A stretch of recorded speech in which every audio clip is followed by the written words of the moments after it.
It's our final track event of the evening, the women's 3,000 meters. And it's been kept to the end to try and please a lot of Ethiopian fans in the stands here in Doha. Will be wanting to watch almost a new star, Almaz Ayana. This race has been set up for... So 7.5 laps of the track. We're looking for around 67 laps for an even pace. If it drops off that, expect Ayana to pick it up again. But as I said, with the likes of Chariot coming back into good form, the ability of the likes of Mercy Chirono, even Kabiwat, Burka, etc., then Ayana will have to make sure the pace is good and hard and fast. The sort of thing that she did in Beijing when she ran away from Genzebi Dibaba in the final. What a race that was.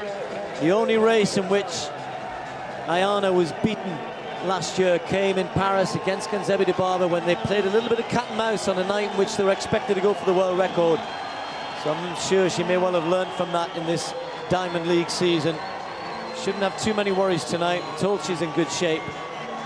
Well, she said had a bit of a few niggles at the end of the season last year, so she curtailed her preparations for the beginning of 2016. Is why she didn't run indoors, but ready here in Doha. So they went very quickly through the first 800 meters, and you can see what that's doing to the field here. Chariot hasn't gone with it.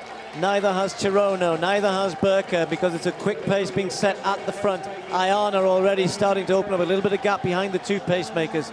2:47 through the first 1,000. So Tverderstop doing a good job here. So Ayana does mean business, but she will be on her own when these two have finished. Tverderstop keeping going a little bit further than perhaps she was asked. And that might be a sense that the other pacemaker, Korea, is not ready to go past her, but it is quick. Just see what happens here. This was very early on. Oh, that was a heavy fall as well.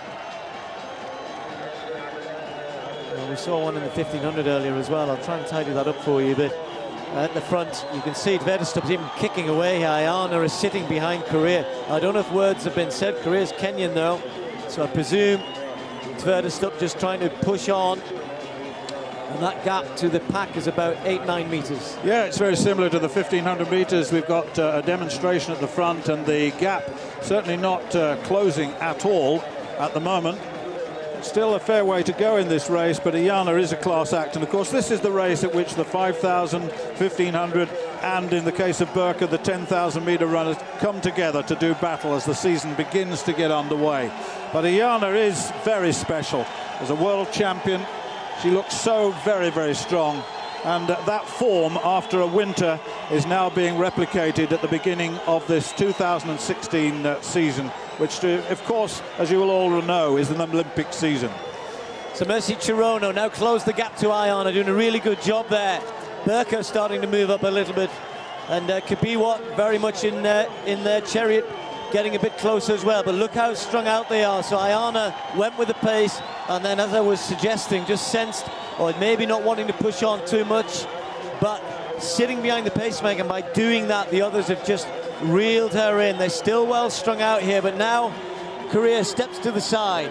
Ayana will be left out in front, and as she does that, Ayana just puts her foot down a little bit. Chirono trying to hang on to a Kabiwat behind her, Kisa there, Chariot and Burka trying to close the gap behind them. So Ayana now coming round with 3 to go. It's all about her and the clock, you suggest now. She had a little bit of a breather there for a lap or two, maybe for 600 meters. And remember what she did during that World Championships in Beijing. As I said, she used to be a steeplechaser and then was part of the national squad, coached by the national coach in the steeplechase. But then, when she decided to move to the flat, they sort of said, you're on your own, and she's coached by her husband, former 1500 meter runner Saresa Fida, and they've done a brilliant job. Fearless she is, Ayana. Took on Dibaba at the World Championships and really destroyed her in the field. 2:49, she's really pulled that back there. The crowd are loving this. Yeah, they are. She's lost just a little bit there, despite the fact that she's subtly moved away. It's just outside of the schedule she wanted at 2,000 meters. That would give us an 8:23 or thereabouts, but she may well have something left to speed up in that last lap or so.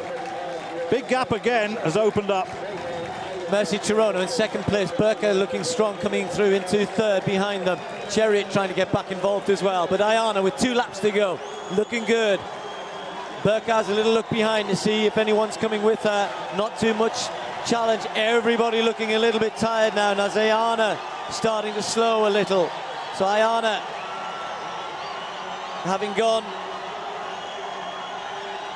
perfect pacemaker and then dropped to 65 seconds after going back to 68 on lap 3. Lap 4 was a 67.7, 65.9, and that's why she's pulled away again. And now continuing to go away, Ayana with 600 meters to go really has to motor along, but personal best of 8:22. I suggest that very much under threat here. The best in the world, well, she could walk the last lap and do better than that. That's 8:56. Doesn't need to. That was never in question. Most of these women tonight will be well under that. So Ayana into the home straight for the penultimate time. Chirono with Burka trying to chase her down. They're well clear in second and third. A little glance from Ayana. She'll see as she looks over at the clock. Anything around 65 seconds will be good, so she's got to pick it up a little bit. She has enough pace, we've seen that as well. She's not maybe as quick as the likes of Dibaba, but the strength that she has should come into play here. She'll want a personal best. She'll want to start the season off well. We're not sure when she's going to meet Genzebe Dibaba, but when they do meet, inevitably there will be fireworks. Suggestions the two of them aren't the best of friends. Well, you don't have to be. They're in the same team together, and they are a formidable pair, and she's a formidable challenge for anybody. 200 to go. Burka now just falling off Chirono in third spot. Chirono trying to pick up a little bit over the last 200, but miles behind Ayana. Almaz Ayana looking strong. Has to really try and pick up here. She may well have seen her chance of a personal best just slip by a second or so. She can muster something. Crowd are on their feet trying to help her to the line. She may well be just outside it. Ayana will start with a big victory, a big win, and just outside her personal best. 8:23.12, quickest in the world this year. She will go quicker, undoubtedly. Chirono with a good performance in second spot. It's hot here, it's humid here. Not always the best night. Sebco looking on. And his wife Carol with him as well. Will have enjoyed that. Any distance fan must enjoy watching Almaz Ayana. Really a mouth-watering season in prospect. Win tonight. Easy win really in the end. There was never going to be any question about that. I think she will, it'll just be a tinge of disappointment. I think when you get that close to personal best and don't quite carry it through, you always, she'll be lying in her bed tonight thinking, oh, I maybe could have just pushed a little bit. A couple of laps to go.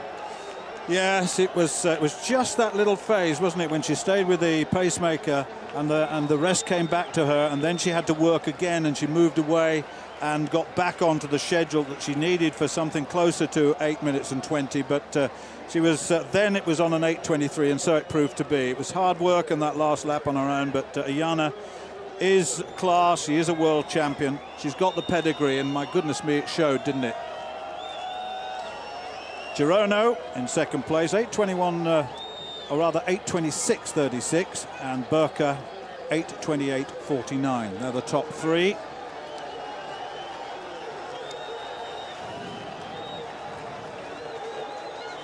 Well, her style of running is always good to watch, and as I said, she's full of confidence, knows that pushing on is the best thing for her, and tonight it rewarded her with an 8:23.11 world lead.